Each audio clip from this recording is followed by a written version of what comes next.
Welcome. It is Leah Ray Getz. And with me today is Nicola Gellinger. Nicola, welcome. We're excited to have you. Why don't you go ahead and introduce yourself to our audience and let them know what you're all about? Great. So my name is Nicola Dellinger, and I am a naturopathic doctor. And I have expanded into a lot of the mind-body work because I realize that a lot of the people that I'm working with are actually we're dealing with trauma and stressors and beliefs, and that's what's underlying the nervous system, and that's what prevents us from healing, not just mental, emotionally, but also physically. Oh, interesting. So, how did this get started for you? Um, gosh, honestly, kindergarten. I don't know why, but we were learning about Freud, and I was really interested in dreams and this idea that we could help people heal through analyzing their dreams. And so I went Mm. to college for psychiatry and realized that for me, getting involved with our current healthcare system, and this was in the early 90s, was like running to board the Titanic. And so it was time for me to shift into something else. And so I discovered naturopathic medicine.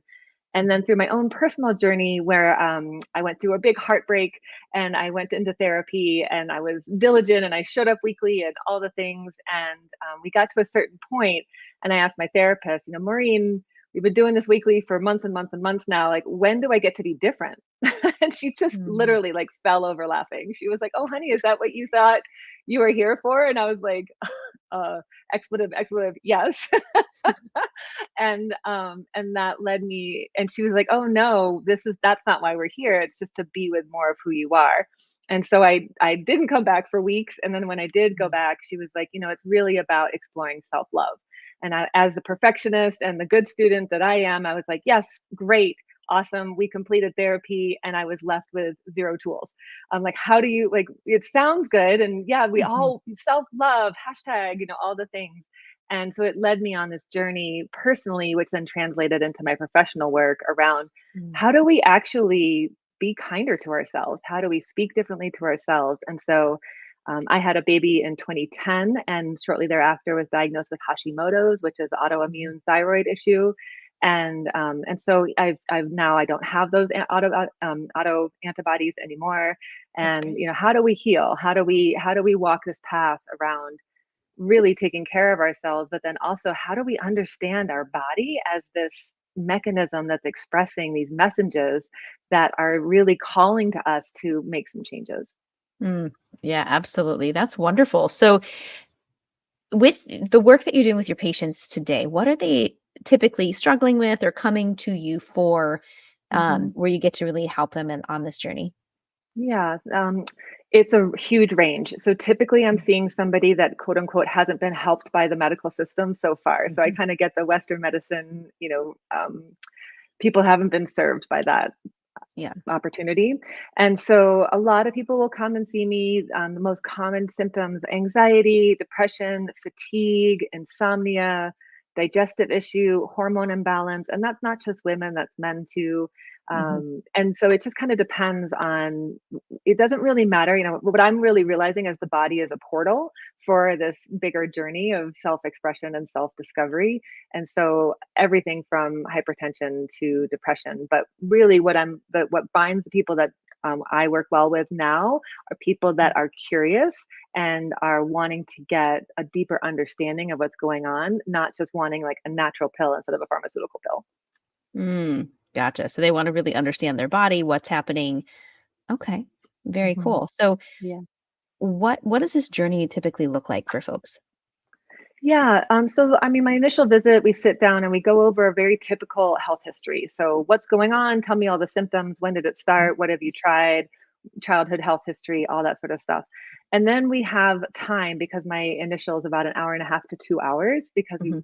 I really want to hear people's story. Is what do you think is going on? How do you think you came to be this way? And what's getting in the way? And almost every single time in that interview, I am hearing what people already know, but they've blown off or it's been dismissed by other providers as important. And so Mm. we start formulating a treatment plan from there.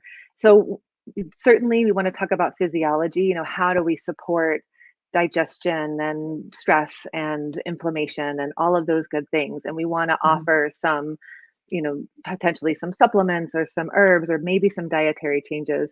This is one myth I want to address as a naturopath. Everyone's like, coming in and they've eaten all the quote unquote bad things before they come and sit down with me because they think I'm going to make them not ever eat that again. And that's not true. That is not the path of health. I really believe that when we are healing and when we are healthy, our bodies can receive and play with anything. Mm. But sometimes we need a period of rest, sometimes we need a period of regeneration, but a lot of times, for me, health is actually more inclusive rather than exclusive. Okay, interesting. So, Mhm. what are some of your proudest moments and successes that you've seen with people on this transformation? Yeah, I think it's really blending that physical and the mental emotional piece of it. So Mhm. I see a lot of, especially women with chronic fatigue, but I'm seeing more and more men now too, Mm. with this issue of like, I hit a wall, I have to take a nap, and then all this sort of stuff. And so a lot of times there is a physiological component. So we'll do some blood work, we'll look at inflammatory markers, we might look for Epstein-Barr, which is a virus that causes mono, but that can live just like the chickenpox virus, lives in our nerves and creates shingles as adults. Epstein-Barr can create mono as a teenager, but then create this fatigue thing as an adult. So we'll do some of that testing and kind of get some supports there, but then also talking about how are you taking on a burden for the rest of the world, or how are you over responsible or over managing yourself, other people, and kind of how do we release ourselves from these burdens and expectations that have been developed probably from childhood, that and so melding that and helping people understand that their physiology is actually an expression of their heart state as well. Oh, interesting. So, what does that really look like? Like try that exploration or diving into that side of things. Yeah, so I went on and got some additional training in mind body medicine, and internal family systems, which is a type of therapy, and golden heart wisdom, which is kind of a pathway to explore more living from your heart than being so confined by your head. Mm.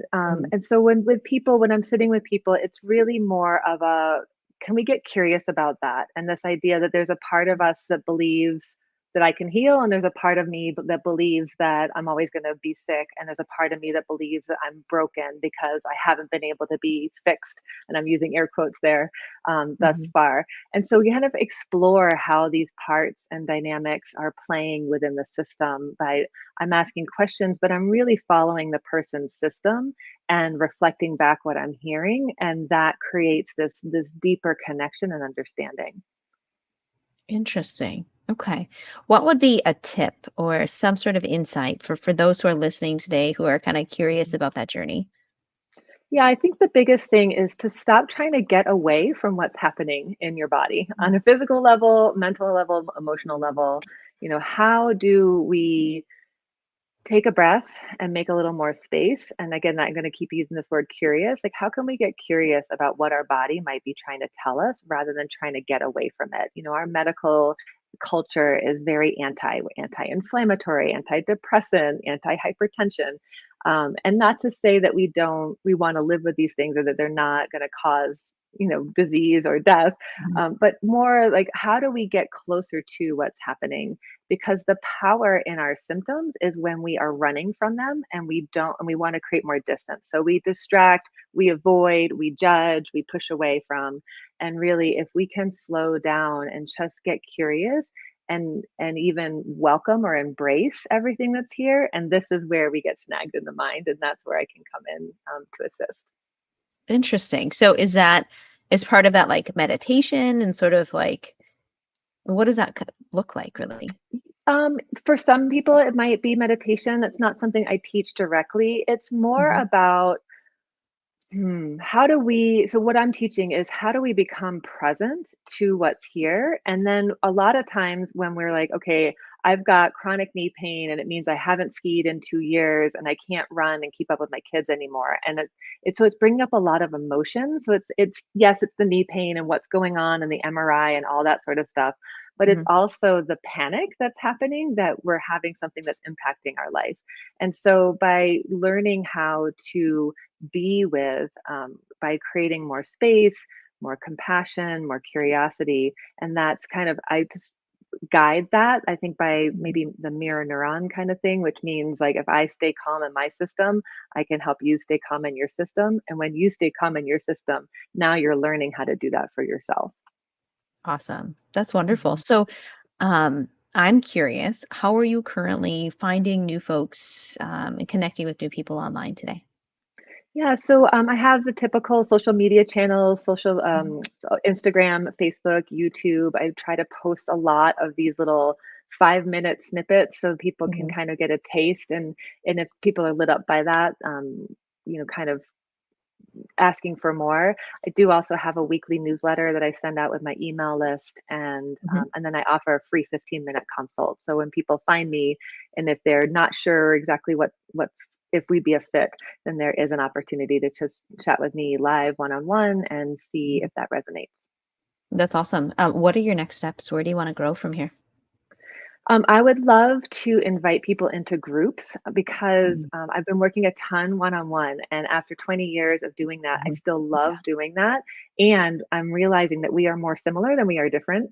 And Yeah. there's so much power in coming together in a group, be it an online group or an in person retreat. And I offer both of those options to really, when we can have compassion and understanding for someone else's story, it's that much Mhm. easier to then realize that we're not actually that different and we start seeing similarities. And I think in our today's culture, anything that any of us can do to see each other as more same than different is going to Mhm. be really healing.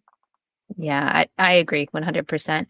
I love the idea of a group program, and really, having, um, maybe narrowing down a bit on exactly what their problem is, what they're looking to get, putting together a group program that people can go through together, Mhm. and allows you to reach a lot more people, right? Yeah, And that's it's exactly just right. you know, you can reach a lot more people. You're not kind of trading your time for money, and you're just making a bigger impact. Mhm. We've helped a lot of people make that transition. It's a fun, exciting transition, and so I think exploring that further and thinking about how you want to niche that down and dial that in, Mhm. then you can really get super specific in your content and everything that you're putting out on social and attracting those exact people that are going to love what you do. So I think, that's definitely the way to go. Thanks for the confirmation. I love it. Yay, good, good. Well, if people want to learn more about you, where should they head? Yeah, they can check out my website, which is Pura, Pura Vida, Vida, healthcare.com. And then I do have a free gift too. If you want to start, I have a free ebook around understanding your inner critic. It's a quick read, but it's really insightful and it brings some of the latest of the neuroscience in with a little humor and lightness because man, I think we could all use a little bit more of that when we're talking about the relationship with ourselves. Yes, absolutely. 100%. That's awesome. So we will have all of that in the show notes and description. Did you have a freebie, I believe, correct? Yeah, that's what I was just talking about, Okay, the understanding your perfect. inner critic. Yeah. Okay, so yeah, they can Yep. sign up for that, join the newsletter, and dive into all of that goodness. So Yes. wonderful. This has been a great conversation, Nicola. I really appreciate it. Well, thanks so much for your time. It was great to be here. Yes, you're very welcome. Ladies and gentlemen, if you found this helpful, make sure to like, subscribe, share it with someone who could benefit. And if you're curious about how to be featured on one of our podcasts, head to the show notes and apply.